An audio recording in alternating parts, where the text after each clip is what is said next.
Kung titignan mo yung pupuntahan, di pa parang malayo. Pero pag lilingunin mo yung pinanggagalingan, malayo ka na. Hindi mo malalaman kung hindi ka susubok. Ang buhay ay isang malaking sugal. Kung lagi kang takot sumugal sa isang bagay dahil takot kang mawalan, mauubos lang kung anong meron ka. Kung hindi ka mawawalan, hindi ka rin magkakaroon. Kung ano man ang mga desisyon mo ngayon, yun ang magiging buhay mo bukas. Lakasan mo lang yung loob mo dahil ang mundong to, aapakan lang ang mga mahihina. Ibangon mo palagi ang sarili mo. Balang araw, magugulat ka na lang na ang layo na pala ng narating mo.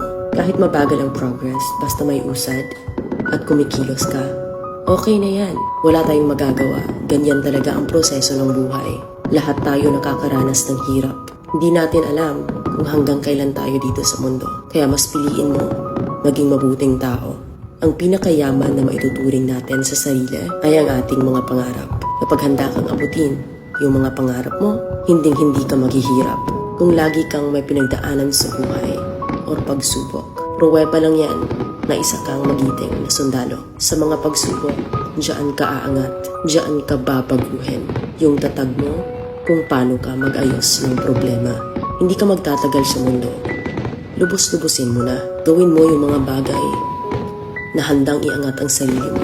Huwag mo isipin yung mga sinasabi ng iba at huwag na huwag kang panghihinaan ng loob dahil lahat ng tao ay may iba't ibang desisyon at iba't ibang sitwasyon.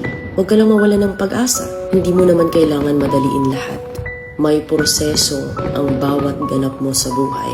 Alam mo kung ano yung nakakapagod? Ang palaging patunayan ang sarili mo sa ibang tao. Sa mundong to, piliin mo ang hindi magarbo. Keep it low-key ka lang. Simple.